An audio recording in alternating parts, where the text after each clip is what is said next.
បាទសូមជម្រាបសួរ Hello Mr. Michael Alfaro How Yes, are you Su, I'm doing well here in the United States. Wow you go to Cambodia for a couple of days but you can speak Khmer very well sounds so clear Thank you.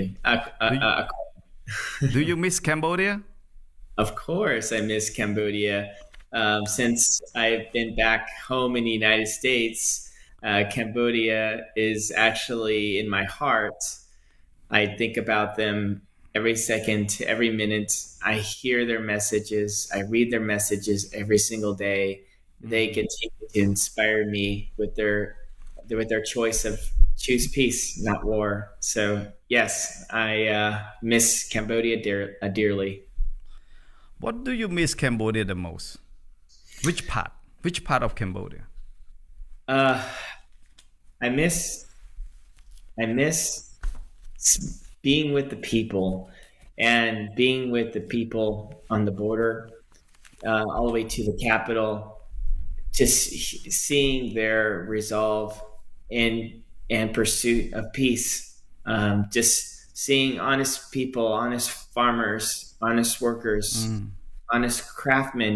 On yeah all they do is they live their daily lives, yeah and they try to earn an honest living while you have an aggressor from Thailand who's locking them out of their homeland, who's locking them out of um, the roads where they can access food, medicine, and their jobs. And it's Mm.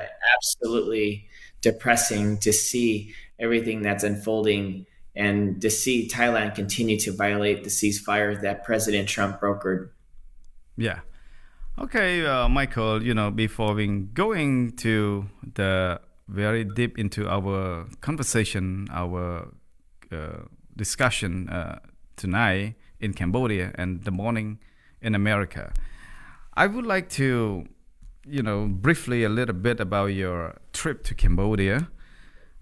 You have arrived in Cambodia on August 13, correct? After flying out from the United States and return to the United States by August 19 because you leave Cambodia in August 18 and arrive there in August 19.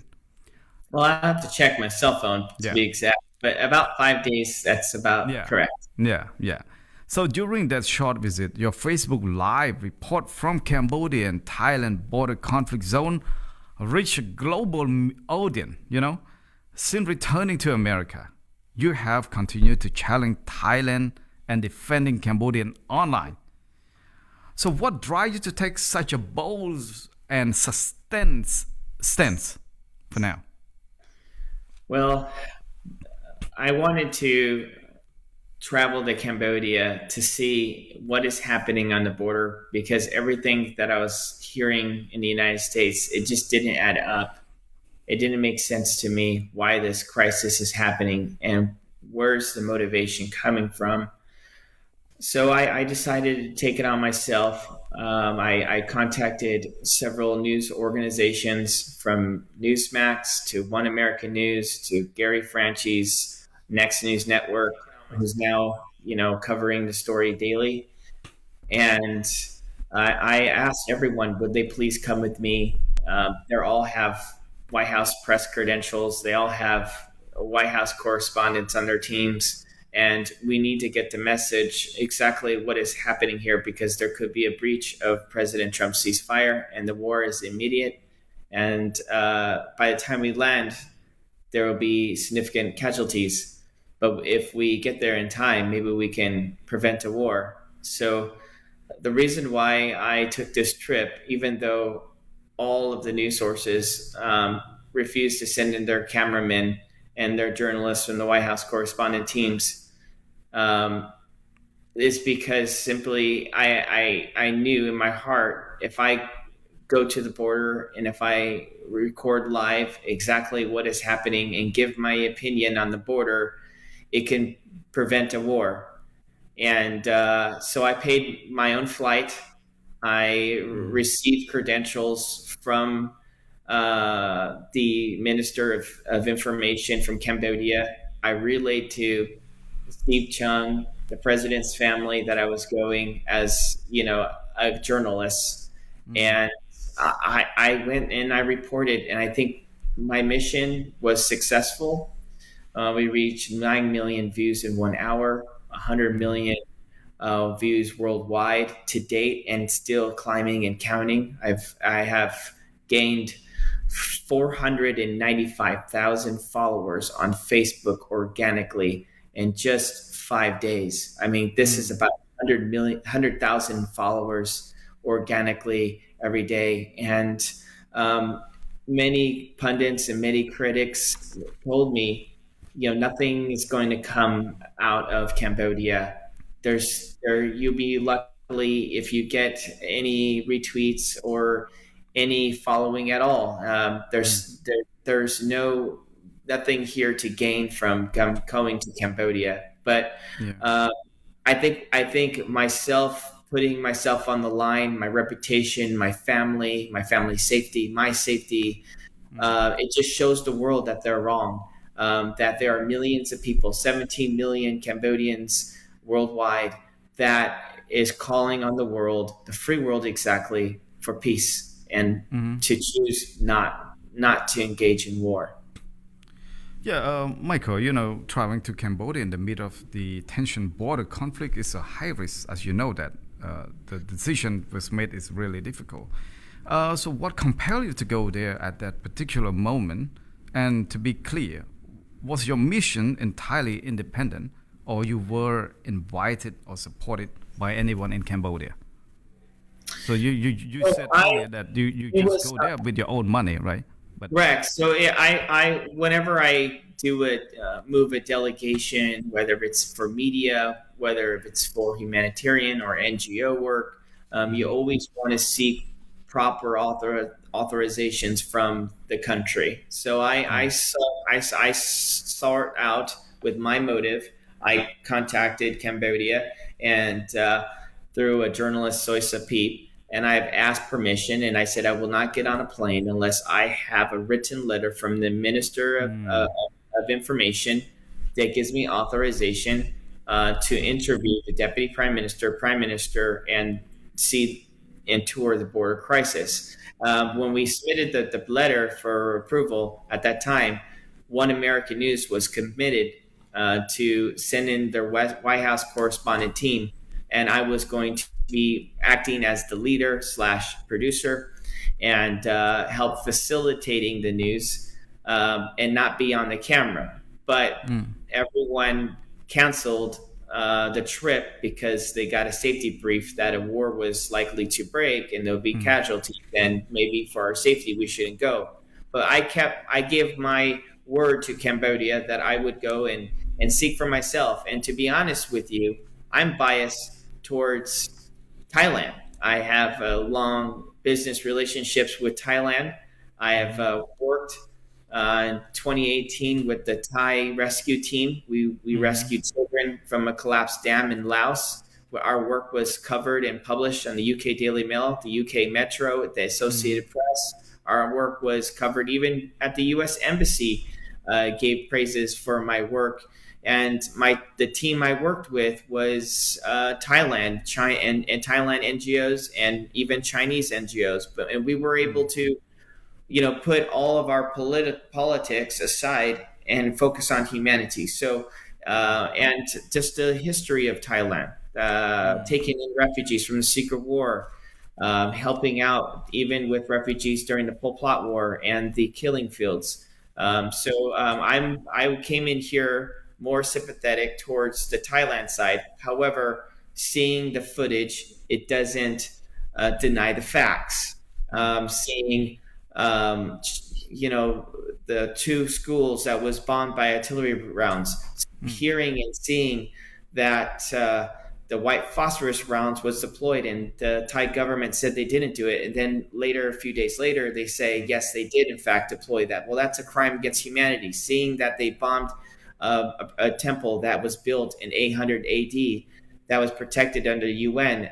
Seeing the MK bombs and the call for F-16 fighter jets, and so I mm, had to go to Cambodia myself to seek truth, and I have to. Um, with my own integrity, I have to report on the facts. And the facts are Cambodia is not the aggressor, Thailand is. And there are disturbing facts that are coming from Thailand's side that I absolutely disagree with. These are decisions made on my own fact finding and my own investigation. This has nothing to do with Cambodia's telling me that they're innocent, and here's why. Everything that I pushed out is on my own dime, my own expense today. I've lost over $10,000 on this mission, but God has blessed me as a businessman, and I'm very financially secure. So I took it on myself because I thought if this is a moment in my life where nobody pay you at all. We could save a war. Go ahead. So nobody pay you at all. Nobody paid me a dime. Nobody paid me okay. a dime. So Right. I have a question. If Cambodia were to pay me $1, I would have to register under the Foreign Registration Act. I would have to disclose that publicly and file a report with the Department of Justice, the U.S. Department of FinCEN, which is our financial law enforcement, the Lobbying Disclosure Act from the House and U.S. Senate, and even the White House. And so, but I did not receive any payment from Cambodia's government. Yeah. I am not responding on behalf of Cambodia's government. I'm responding on the behalf of the American people, my own personal interests. And I am responding as a concerned United States citizen, and I'm acting in the capacity of a freelance journalist. Michael, how do you know Soy Sapip? Why you contact Soy Sapip? Why you able to contact him? Well, Soy Sapip put out, some news about renaming Highway 4 to Donald Trump Highway. It reached over 2 million views on social media. Prior to that engagement, I saw his social media post about defending their side of the argument that they are not, in fact, the aggressors, which got my attention. But I was watching closely, so I reached out to Soy Sapip. I learned that he was also part of the delegation of the 1991 Paris Peace Accords that helped establish what is in fact the country lines that defines what is the property and the rights of Thailand and what is the rights of Cambodia. So with all of his insights, I said, maybe we can do something. Maybe we can help bring this out to the mainstream or bring this news story to the United States. And so I engaged Soy Sapip and I said, if you can give me a written letter with approval from the Ministry of Information, then I will deploy a team, or if I will go myself and I will see it myself by firsthand, everything that you're saying, in fact, if it's true. Yeah.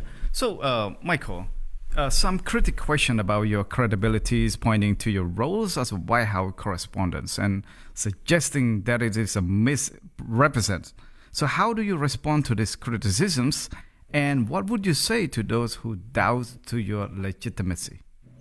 Well, thank you so much for bringing up this question. Thailand lied and said that I was a White House correspondent. I never once said I was a White House correspondent. I never once in my application to Cambodia that I said I was a White House correspondent. I never said on any post, on any interview, on any article that I was a White House correspondent. Okay. In the application from the Ministry of Information, we have a White House correspondent, credentialed journalist who was going to be with me on the team. He was the one that was supposed to be interviewing the Deputy Prime Minister, and even Minister of Information, Minister of tourism. He was the one that was supposed to be covering the news story and be on the camera and the spotlight. And so what happened was, because everything happened so rapidly, I bought my ticket to Cambodia 6 hours before I got on a plane. And just imagine just imagine trying to tell your wife that you're going to report news on a war zone, and I'll be back in a few days. That conversation wasn't easy. So by the time I arrived at Cambodia, the government, because of the time frame, just wasn't caught up to speed. And somehow, I think, because I stepped in and I reported it, and I made it very clear, I'm acting as a journalist. I know I came here with White House credentials with the team from One American News. However, I'm acting as a lone journalist, and we're going to get this interview completed, and we're going to solicit it to the AP. And I have some contacts who are interested in the story as soon as we cover it.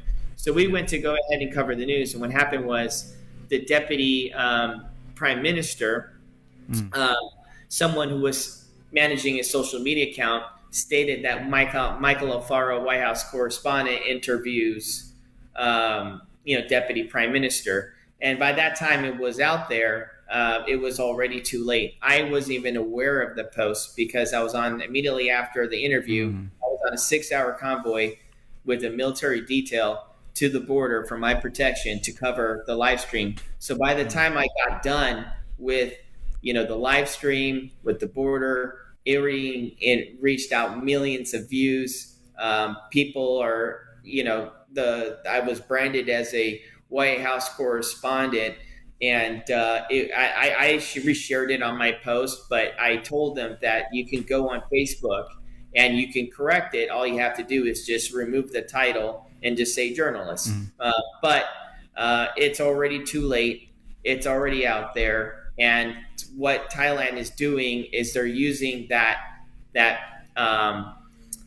the loss in translation of information. They're using it to discredit what I had to report and what I saw from my eyes. And that's their only defense that they have is a typo. But the question is everything that I've reported on, everything that I have said today is from eyewitness first-hand accounts. Everything that I've said and I've reported has been truthful. And the only defense that Thailand has is to find ways to discredit the reporting and to delay, and to hide from the truth. Because there's a saying we say here in America, he who hides nothing hides nothing. Go ahead. Michael, I see your Facebook posts a lot. I have been researching to your Facebook. I know that you never post that you're a White House correspondent on your Facebook whatsoever. And also, I research a lot, go deep down on your photo. Your family have so much like a photo with President Donald Trump and his family. So tell me exactly what is your role with the family of President Donald Trump? Thank you. So my role has always been consistent for the past decade. I'm a consultant to President Trump's family in various capacities. I'm considered on what we call the unofficial side. Okay, so the official side is when you're a White House or federal government employee. The unofficial side is when you're on the campaign side, when you're trying to influence the American people to vote for, the President of the United States, the family, or you're working in the capacity of their business, or you're working in the capacity of of the election side. So my role my relationship with President Trump has always been consistent with everything that you have read from the Wall Street Journal to other various outlets, and even my lobbying disclosure reports. I've always been a consultant to the President Trump and his campaign. I've always been actively working with Mark Beckman, Melania Trump's exclusive senior advisor. It's the same position, similar as Elon Musk. Working on the outside, not necessarily being on the inside of the federal government side. There are teams that we have in U.S. government. It's the unofficial and the official side, and I'm on the unofficial side. And so every day I was on the ground, I've been communicating with the president's family every single day. and I've been letting them know every step along my journey. They are concerned for my safety, and they know of everything. I even communicated with Steve Chung. I text him personally from my cell phone, my viral video that reached over 9 million people, and I briefed him through text, and he received it. And yeah, so that's my capacity. I know it's So difficult to so understand. yeah, so you report to them all the time, right? So even in Yes, you were in Cambodia. So correct. did you still talk with the Trump families and also like Melena's lawyer regarding your trip to Cambodia? Yes, every single day. And Every still single day. because we work every single day together. So you can. I work in a capacity with Hunter Nation. I'm an advisor to Hunter Nation, and that's Don Jr.'s nonprofit and his 501c4. And I work as a consultant for them and as advisor to the president's son, and that's my full time client. And I also have a full time client with Melania's exclusive advisor, Mark Beckman. So I've been working with him Yeah. through the years. Michael, tell me when you met the Deputy Prime Minister Sun Chantol and the Tourism Minister Hut Hak and Information Minister Ned Petras and other, as well as other Cambodian people. So during your meet with those senior officials in Cambodia, did you able to let the communication happen between the Cambodian official and the president's family? No, that would be lobbying. That would be under the Foreign Registration Act, where if they were to ask, can I talk on the phone with the president or the president's family or an elected leader or a sitting elected office by their direction, their motive, that would be a violation of the Foreign Registration Act. And I did not do that. Everything that I have done on my own capacity. I have communicated through American channels, through American interests, through American-led operation. So I did interview the elected leaders from Cambodia, and I did relay the message through media sources, through channels to let the people in America know at large. But I've not acted in any which way as a foreign agent to Cambodia. And I want to make it clear, to be a foreign agent, it can be either voluntarily or it can be by paid. So if a foreign principal from Cambodia or a foreign leader or minister tells me, can you talk to the U.S. government? Can you talk to, Congressman so-and-so? Can you talk to the president and relay this? And if I take it from their direction, then I'm violating U.S. law. So the entire time I've been down there, I gained nothing. I just reported what I know, what I see, and because I communicate, because I have a business relationship with the family in various capacities, they see everything that I do. They see all my work. They read all my posts. They they laugh. We just laughed when we saw the fake news that Thailand pushed out that I'm not connected, or they laughed. We laughed about the one post that said Thailand said President Trump called me, or the U.S. embassy called me, told me to come home. We laughed about that. I mean, I'm very secure with my relationship with the family, and I'm very secure with my position. Yeah. And so I can care less what Thailand thinks or what they're alleging false narratives about me. Because look, if they're doing this about me, American citizen that has nothing to gain, no business. Like really, I have more gain business or more lose business opportunities with Thailand than Cambodia.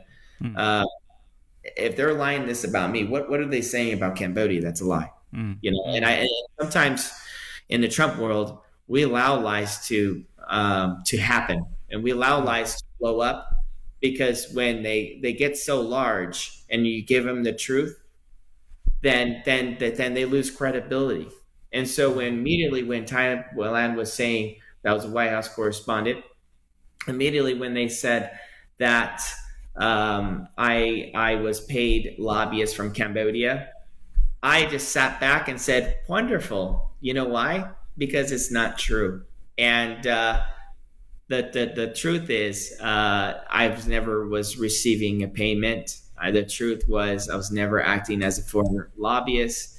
And if anything, this should show the world how much Thailand is a blatant liar, and they can't be trusted. Michael, your trip to Cambodia is very viral, even like in around Asia, Cambodia, Thailand, and across the region. Um, does White House know about this? What about the U.S. Congress knows about this? And have you been approached by any White House official or any Congress staff member, whatever, to Yeah, so I mean, discuss about you with your trip to Cambodia? yeah, so I took it on myself, my own personal interests. I relayed to them as a journalist, and I said, "Look, I'm out there reporting news. I'm reporting my story, my side of it. I am now Yeah. biased towards Cambodia based on everything that I've seen. I even asked Thailand to allow me to cover from their side of the news, even though they called on horrific things against me and my family, even calling on people from Thailand has texted my wife that we want to rape you. I mean, it was Oh just my God. horrific. But I Wow. spoke with members of Congress. I won't disclose their names, but the people who are in charge of this conflict, I've had private meetings, and they are opening investigation right now, actively, and looking into the situation. They're deploying the team that handles the tariffs. They're deploying a team that is looking into potential war crimes. They're deploying and hearing from both sides and remaining neutral. And September 3rd, when Congress gets back into session, meaning when everyone in U.S. government gets back to work, because right now they're on a recess, they're on a break.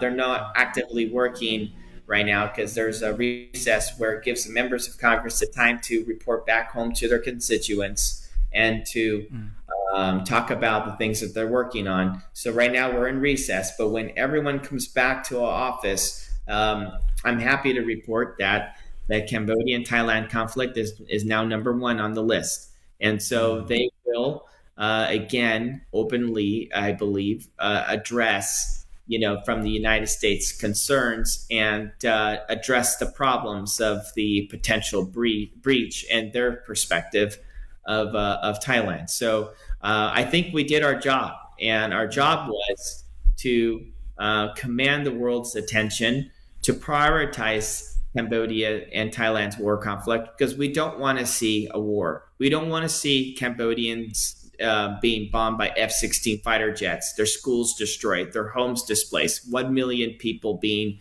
deported out of Thailand to Cambodia. We don't want to see Thai soldiers be stepping on landmines. I want to make it very clear that their Minister of Mines has the exact same maps as Cambodia does, and that was confirmed by the United Nations. They have the exact same maps that shows where these mines are, and even where people have stepped on the mine and died from it. And to wake up to the world, there are 4,000 people that die in Cambodia Thailand border every single year. 4,000 people die from stepping on a landmine. So yes, this may be new news for the world, but in Cambodia and Thailand, this is the same old news story. And but the thing is that you cannot say that Cambodia is purposely planting mines in a zone impact area where all of these soldiers are dying right now. The landmines is 800 kilometers. 800 kilometers. Every 1 to 2 feet, you have a mine for 800 kilometers. The United States has dropped all of these mines in 1970 with President Nixon and Kissinger. Okay, and that's no news. But why is Thailand continuing to put their Thai forces and walk through a rainforest where it's the second most impacted mine zone in Cambodia and in Thailand? It's setting your troops for a suicide mission.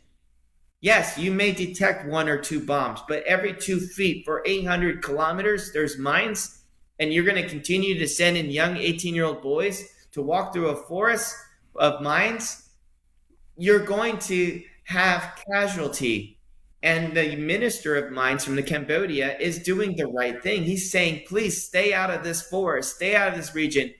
And he was the president, the sitting president under this UN committee that was in charge of all the mines for 100 countries. The successor now is from Japan. And he even confirmed himself that Thailand has access to the exact same data, the exact same AI, the exact same technologies. So why is it that Thailand keeps on reporting that our soldiers, just like today, they reported that a soldier stepped on a landmine and lost his leg? But my question is why are you sending your Thai soldiers to a mountainside, to a rainforest that has mines for 800 kilometers?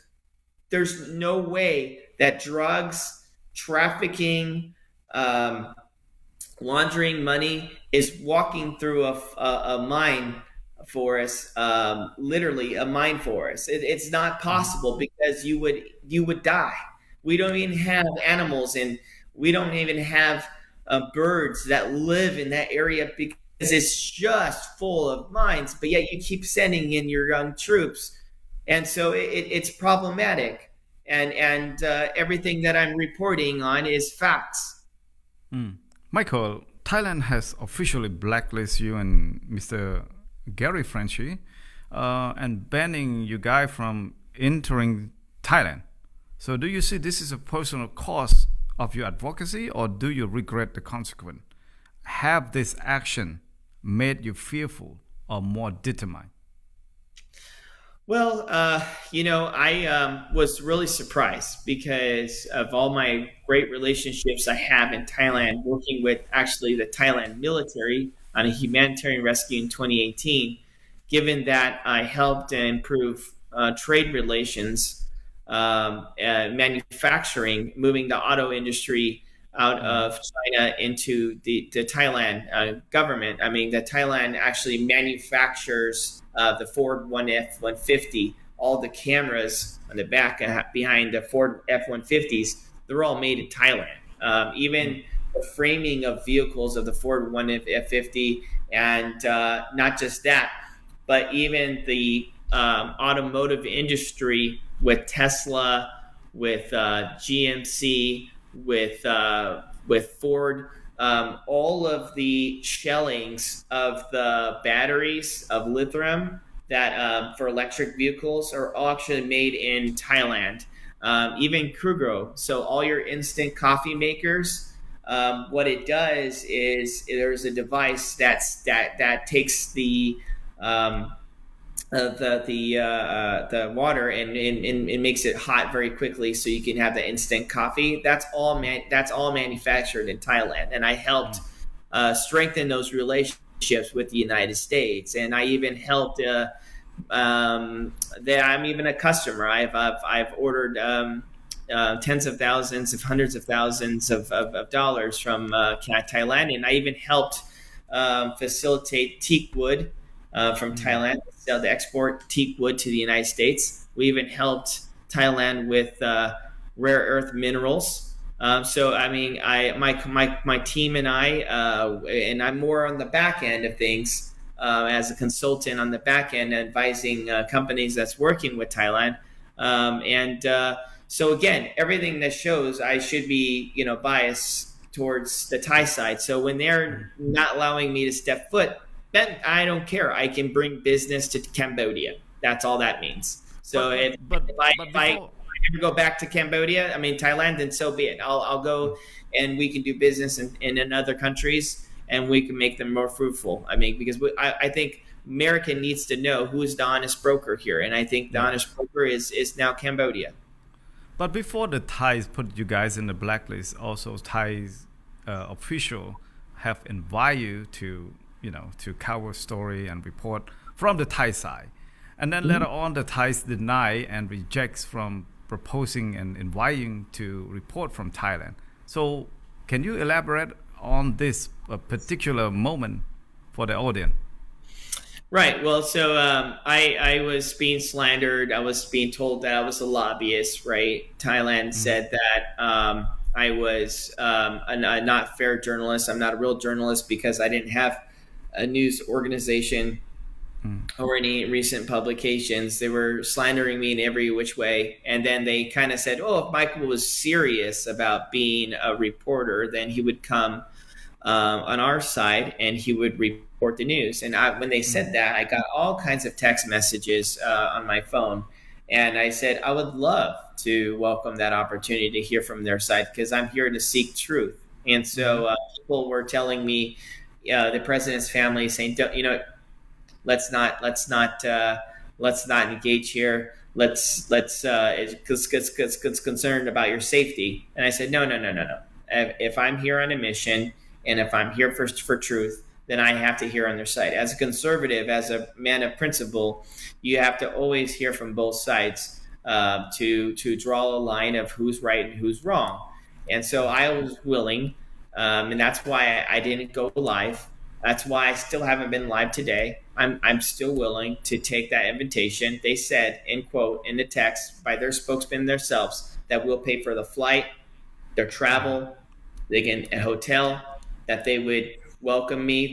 I can interview anybody who I want, the king himself. And I said, I would love that opportunity. And guess what they did? They said, Michael Alfaro is a paid lobbyist. And because he's a paid lobbyist, he's not an honest, fair reporter. Case closed. Michael Alfaro will never step foot in Thailand again. And so what they did was they tried to bait me in a trap. They tried to say that they're trying to prove a point that I was a paid lobbyist. That's what they're doing. Because if I was a paid lobbyist, then I cannot come to their side and report on it. So if I decline their offer, then I'm not a fair journalist, right? But now that I offered them, I said, yes, I accept your offer.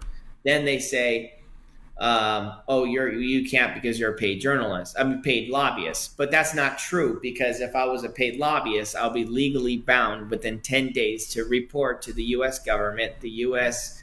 Department of Justice, the U.S. Department of Defense, and the U.S. Lobbying disclosure report under the House and the Senate that I've been paid as an agent for Cambodia. So that's not true. So again, what they wanted to do was they wanted to put me in a position where it discredits me. But if anything, me coming forward, willing to hear their side and be fair, and them returning, shutting it down with a lie, that only shows the truth here. They don't want me to come there. They don't want me to find out from their side what is happening because they have something to hide. It's like a child that got caught stealing. When a child's caught stealing, does the child come forward to the parent and say, Mommy, Daddy, I stole, I'm so sorry? No. What do? They hide. And then you check your kid's pockets and you say, but you have the cookie in your pocket. And the kid says, oh, I don't know how it got there. And I would say, well, did it fall from the sky into your pocket? And the child says, oh, no, I just put on my pants. Okay, but let's go to the cookie jar. There were 4 cookies. Now there's 3. Explain. And then eventually the child says, what? Okay, Mommy, Daddy, I'm sorry. I stole the cookie from the cookie jar, right? And that's exactly what this is. They're out there playing child games, and they're saying that we have nothing to hide. But then I go in and say, okay, I'll bring the camera. I'll come and interview. I'll hear from your side. I want to get all the information. And then they retract. So that tells me they have something to hide. That tells me they're lying. That tells me they're the aggressors. That tells me this is a breach of the call for ceasefire, and they're not acting in good faith. Yeah, Michael, like the 18th soldier is still captured in Thailand. And so far, monks and students, thousands of them protest in Cambodia, urging the Thai to release the 18 soldiers to Cambodia and free them so that they can meet their family and their kids in Cambodia. So right now, do you hear anything from America's side in order to intervene for the release of the 18 soldiers? Yes. So on the American side, people are not aware of what's happening on the ground. Mm-hmm. They are not aware that of the 18 captive soldiers. So they are aware now because of the reporting, and that's why they sent out a team to do an intake of what exactly is happening. Mm-hmm. Thailand has been very successful as far as suppressing the media and controlling their narrative of what's happening and controlling of what the United States and Europe is hearing about this border conflict. But Congress does now know about it. They are actively researching it and they're investigating it. I know the president is aware of it. It was relayed to him based on the reporting that's been cycling out there, and they are getting to it. Michael, do you have any, like direct threat, particularly from the Thai source? If so, how have you responded to that?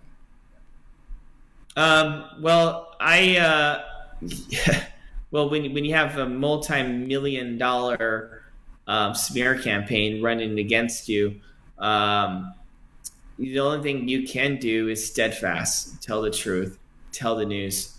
The Thai people, Thailand will not kill me, will not harm me. It's all a scare tactic to get me to be quiet. If they were to harm me, and if I were to be killed at any of my guest speaker events or be killed in American soil and they committed an act of terrorism crime against me, well, guess what? The United States will come in and give them the wrath of God. And not just that, but I have 500,000 Cambodians in Cambodia that love me, that hear my message, and I stand with them, and I know they stand with me. So nothing would ever harm me, and I'm not afraid. I'm not afraid of bullies. I'm American at heart, and this is how American spirits fight. Cambodians, they smile with a broken heart, and they're resilient in peace. But Americans stand up to the bully, and we tell them that they're wrong and they need to knock it off. Michael, I want to ask you some very romantic question. Before you go to Cambodia, I'm sure that you're gonna tell your wife, and then your wife she just have a newborn baby. So this is a very critical moment. It's very hard for the decision for you to travel during you have like a newborn baby. So how do you manage that? And what do you tell your wife and your kids about that?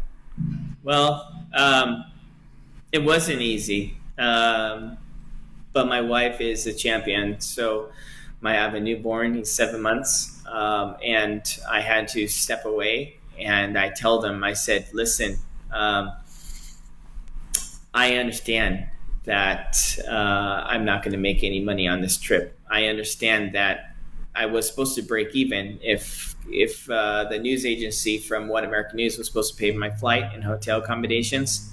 But I told them I'm a man of my word. I'm a man of my word to you, my family, and to my business and to my reputation.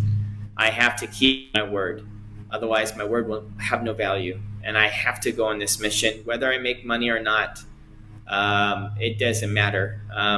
And the argument went on. It's, why are you going here? You have no business. If we live here in America, like if the world falls apart, then how is that ever going to impact us? I said, eventually in time it would. But think about it from this perspective.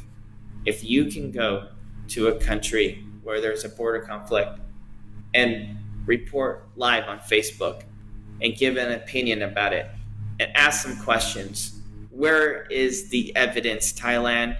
Where is the evidence that Cambodia was causing a threat where you had to defend yourself to level this whole village? And if I ask that question, and if everything that I'm seeing here in the United States is true, and if I go to their soil, to their troops to their border, to their wall, to their leadership? And if I ask them that question, and if we can prevent a war and save lives, well, that's the meaning of life.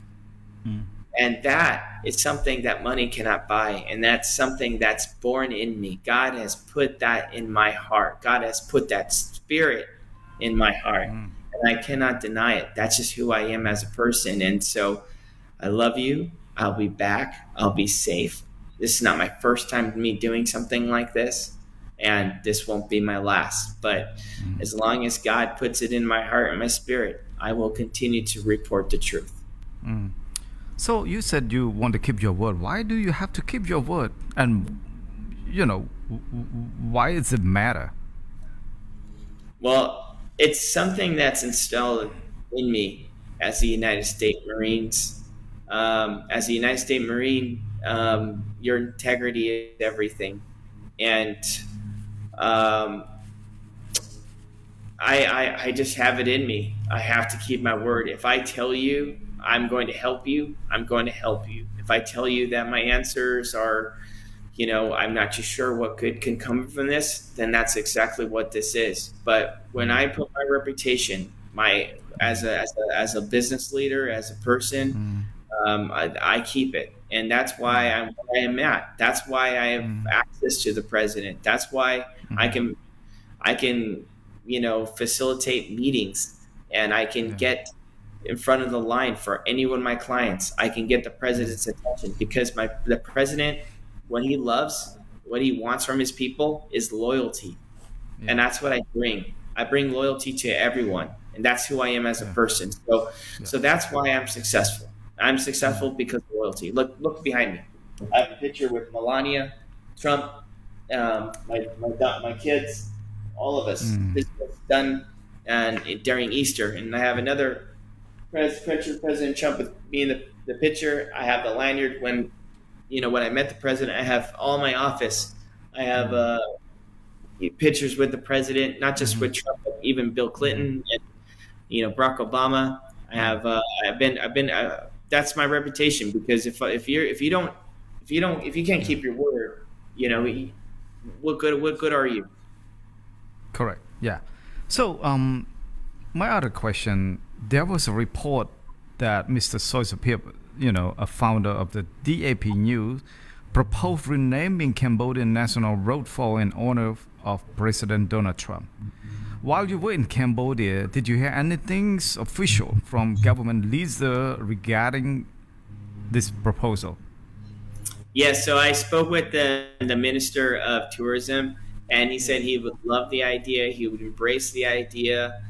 He thinks it would be good for tourism, good for safety, and the Cambodian people want it to happen, and it's going through its process. And so it continues to get momentum. And I cannot wait until that happens, because that will take a victory lap. That 140-mile highway will be named after President Trump. We have yet to see something like that in America, and that would speak volumes, and that would resonate with every American, 50 million Americans that voted for President Trump. That would resonate deeply with them. Wow. So right now, do you follow up about that? Yes, I do follow up with that, and they said that they're in the process of review, and so it's going to take its government channels, but everything that's been reported actually has been reshared on their state news, on their local news, and so we definitely have the momentum, and I think it's going to happen just a matter of time. Cambodia used to be a country that strongly criticized America. They, in the past few years ago, Cambodia is very, very sour with the relationship with America. So why Cambodia turned just overnight to America's very short period of time, buying flattering President Donald Trump with all this kind of honor, the street, the flags and everything, his photo display on the whole country. Why do you think Cambodia turned so fast in this situation? Well, better late than never. So I think Cambodia is seeing and evaluating United States relationship with Cambodia on not what we say, but what we do. Look what President Trump has done. He called for a ceasefire. The minister himself said that was a miracle because he threatened tariffs on both countries if they cannot lower their guns. And Cambodia did not want this war. Thailand wants this war. And so that in itself is a miracle because what they don't want is a war. That's going to set them back. They finally have peacetime for over 22 years. And now there is a war that's going to happen, and that's going to cripple their economy. And so they're turning to the United States because of the actions that we've done. My reporting forced the Thai king to call the prime minister, and he said, "Please take down the video. And if we can take down the video, we'll engage peaceful talks." The last time this has happened, there was a 7-year period of silence where Thailand and Cambodia did not speak to each other from the top senior level because you say the Thai king called to the prime minister in Cambodia to take down your video live? Correct. And that's why I took it down. I suspended it because I wanted to allow Cambodia and Thailand to have delegation. They need to delegate this problem.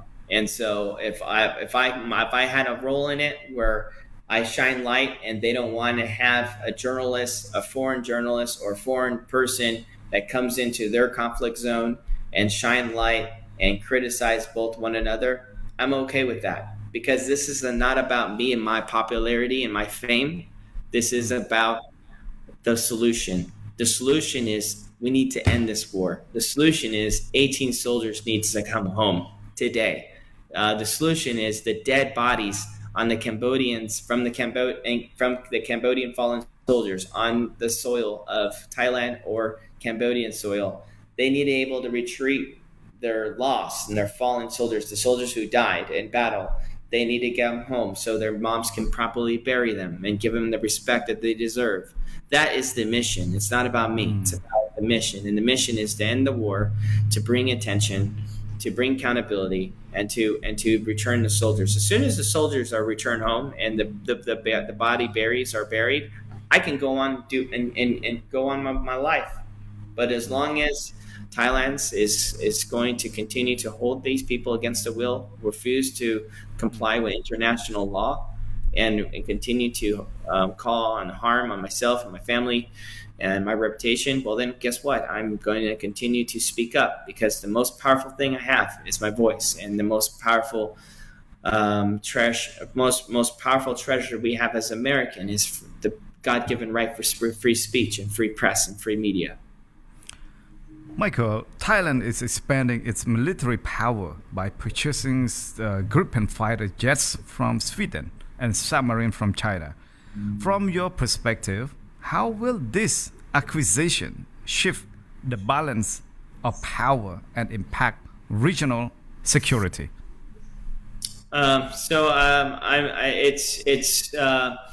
It's concerning, I think, for the United States and the Trump administration that they're taking a step away from the United States, and the reason why they're doing this is because they don't want to behold to principles of peace. They want to be a proxy for China, and they want to expand their territorial line in Cambodian soil. They have their own interests and their own motivation that benefits themselves and benefits China.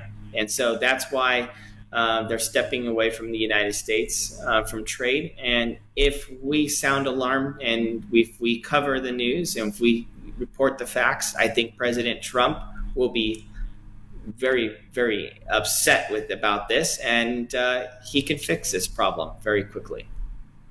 Yeah. Like today, the website, Sweden website, have reported that at least like 2 opposition lawmakers in Sweden strongly oppose the sale of the 4 Gripens to Thailand and other amazing, weaponry equipment to Thailand, and then the defense minister of the Sweden said that this is a time for self-defense. for any country for self-defense. So can you elaborate with that? Well, I think that's wonderful. That's wonderful that we actually have strong lawmakers in Sweden that's fighting for truth. They are aware of what the border dispute is. They know that that Thailand is committing crimes against humanity. That's calling in fighter jets to displace over 35,000 people. And there are people that are speaking up. I would actually encourage to look into the two congressional leaders from Sweden, and maybe we should meet. We as a community, as the Cambodian community and Americans abroad, need to write to those congressional leaders and explaining what exactly is happening, and maybe they can call in for intervention to bring peace and stability in the region, and that we'd welcome not just United States intervention, but Europe's intervention. That is critical. That is critical for the longevity and the stability in the Southeast Asians and the Oceans summit. So I think that that's terrific news. And the spokesman, the defense spokesman, of course, he's going to continue with the order because it brings in millions and millions and hundreds of millions of dollars, over $1 billion of sales, and it helps their economy because their economy is in debt because they're supporting a war in Ukraine versus Russia. So getting the financial support from Thailand is critical for them right now. But there are principles that we have as humans. We must avoid war at all costs. And I feel that if Cambodians and if the Cambodian government were to write letters to Sweden and expressing great concerns, lawmakers, I think this would be helpful because then they can intervene. And let me stress another point. Most of these rounds that are engineered, and even though they're designed and manufactured and developed in Sweden, most of the technology still comes from the United States. So as long as it's 5% engineered in the United States, President Trump can intervene and tell Sweden to not continue to deploy weapons to Thailand. He has that power and the ability to do so. He can even threaten Sweden to defunding the aid that we support them for their sovereignty. So President Trump, at the bottom line, is in control, is in charge, and he can make the swift action as soon as he hears and truly gets to weigh in after everything goes through its own process. Wow. Michael, despite agreeing to the certain points ceasefire protocol, the Thai military continued to deploy barbed wires and use long-range acoustic device against the Cambodian civilians in Banteay Meanchey province. So what do you believe is the real reason behind this aggressive action?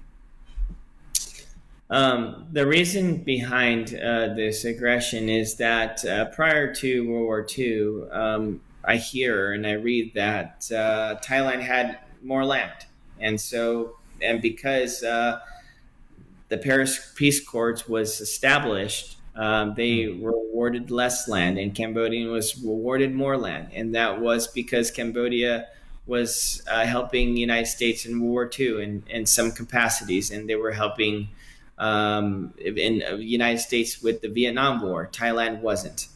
And so not in certain wartime capacities. And because of that, there was the lines were have been drawn. And now there is propaganda from China that's influencing Thailand. And Thailand is pushing out propaganda that the border lines are not fair and that they belong to Thailand. And it's been disputed over 500 years. Even the president acknowledged that.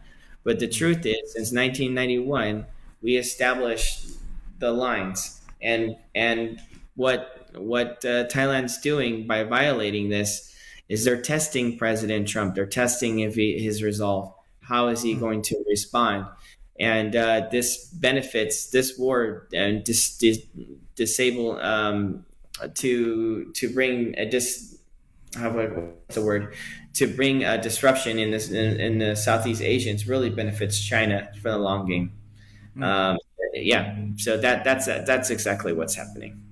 So buying this kind of like bullying, is there any gonna be a tariff consequence to the Thailand from the United Well, States? President Trump said on the news, on Fox News, that if it continues, then he'll pull out of both Cambodia and Thailand. That's what he said. My suggestion is yes. I think that ultimately Thailand could face tariffs. Thailand could face a tremendous hardship in other ways. Thailand can be blocked from replenishing their heavy artillery rounds to their high rockets to the motors fires. And as soon as that happens, then it's obviously Israel will follow. Israel has sold a number of firearms for Thai forces. I think that just changing gears really quick, I think Cambodia should come out publicly and support Israel and support the call of the release of the prisoners held in captivity in Gaza. And because they have common grounds, they have common causes, they can come and say, look, we don't want war. The world doesn't want war. Return the soldiers home so we can end the war. Same thing what Israel's doing is the same thing what Cambodia is doing. And if they were to align with Israel, then guess what? Israel won't sell any more firearms to Thailand. And I think that it benefits when you exercise peace. Go ahead. Michael, do you intend to testify before the U.S. Congress on Cambodia and Thai conflict? If so, what key message would you deliver to Americans lawmakers?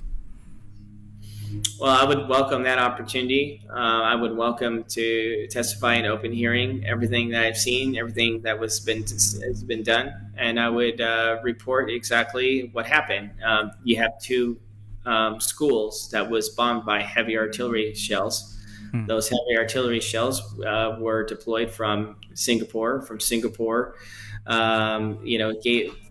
Did weapons exchange for Thailand, and Thailand, leveled with Singapore artillery rounds. Two schools, and the only schools in the region for these people can learn how to read, write, and work in a factory. And they destroyed that. They also destroyed innocent bystanders' homes, leaving 35,000 people displaced. I would testify that the 1 million people that have been deported from Thailand to Cambodia, they haven't been given food or shelter or the chance to collect their personal belongings. They were left inhumanely. When Cambodia deports Thai people from Cambodia to Thailand, they're given a food box, water, the time they need to collect their personal belongings, and they deport them back. I would testify that Thailand said that they didn't use white phosphorus rounds, but later, a few days later, they came back and they said that they used white phosphorus rounds on people. And I would highlight the war crimes that they committed. I would talk about my video and how it went viral when I went to cover the border and the news and the threats that was told upon me, the lies that was said about me. I would come forward about the calling on the Thai Royal News, the Thai Royal Army News. They said they want to harm me. They want to rape my family. That this is who we're working with, and and we would have a deep, lengthy discussion. I would absolutely welcome that because again, I hide nothing. I have nothing to hide. I have nothing to gain. The only thing I have to gain from this is my pride. My pride that by me reporting, by me speaking, by me sharing and bringing light to this border conflict, we can prevent a war. And that's what President Trump wants. Michael, finally, do you plan to return to Cambodia in the near future? If so, and what would be the purpose of your next mission? Well, my mission is solely focused on returning the soldiers home, returning the dead so they can have proper burial, to advocate everything I Yeah. can in my power to bring peace in the region.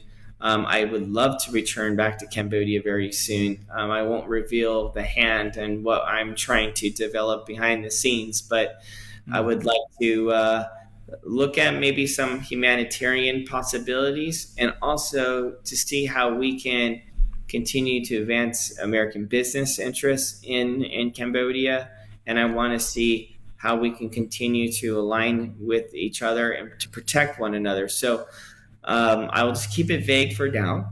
But as Mm. soon as um, we have further development, I will gladly go public about my next move. But right now, I would say the move is in progress. But there's so many news in Cambodia reported that you plan to raising fund to build home and school for the people along the border that who lost their home, lost their school, and whatsoever.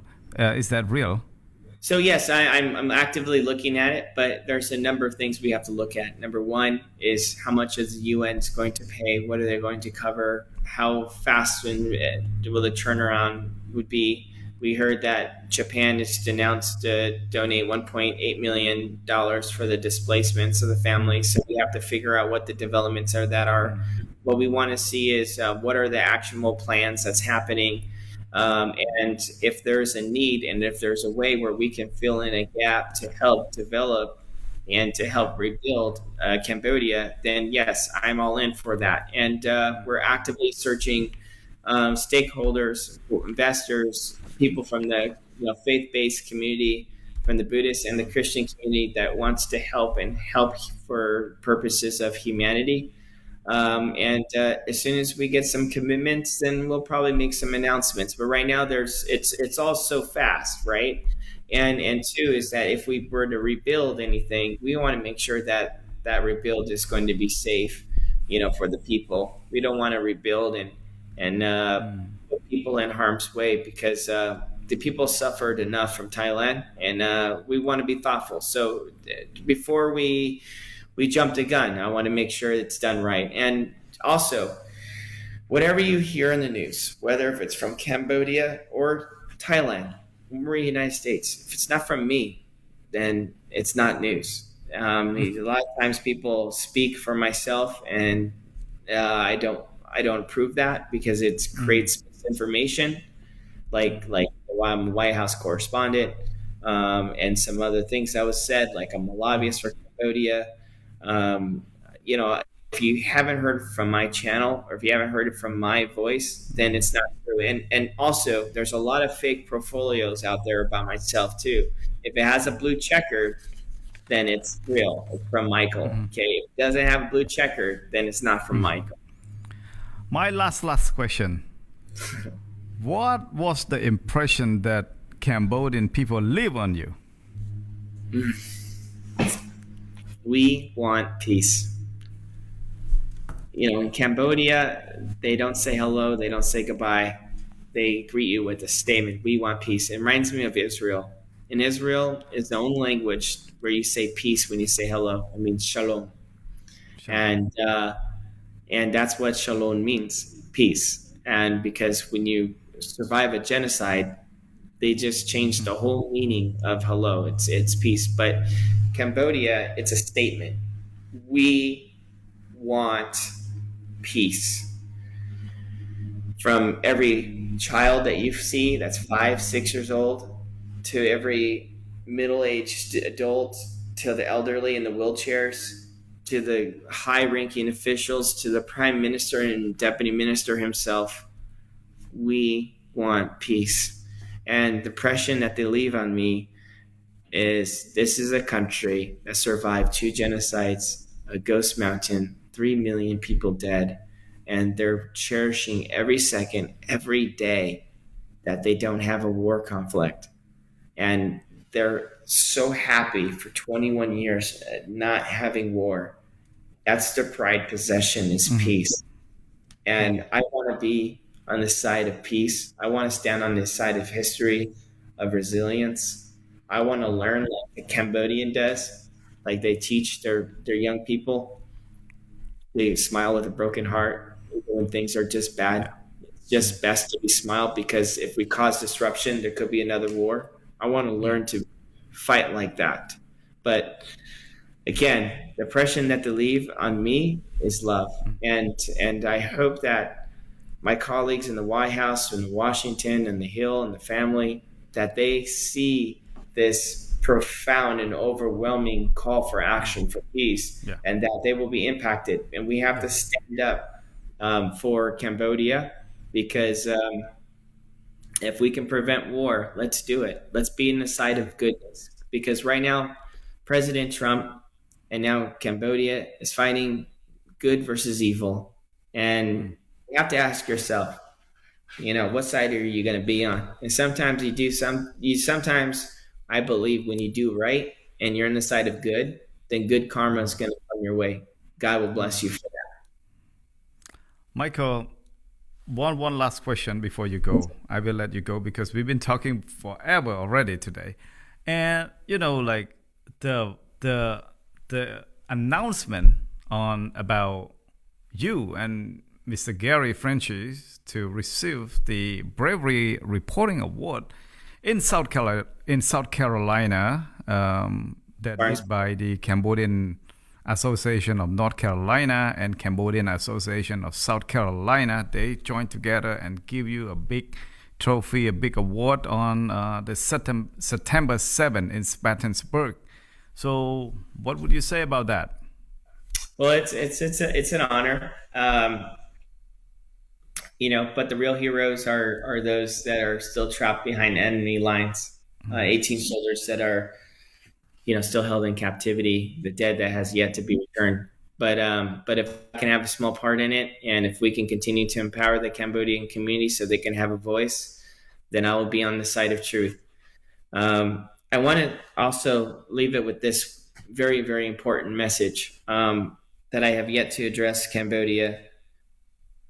Seeing recently the developments where the Thai forces came in with guns, machine guns to be exact, and they're setting up the barbed wire borders with the tires, and you see the innocent people that are responding with bamboo sticks.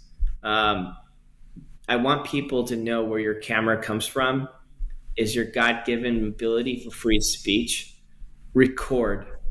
Take your phone and go live. It doesn't matter if you have 1 follower, 2 followers, 3 followers.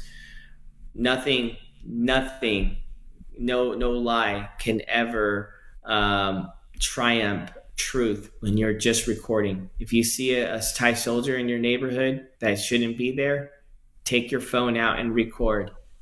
And have your friends and your neighbors and your neighbors' neighbors record. And you just start telling exactly what's happening on camera, because your video is it's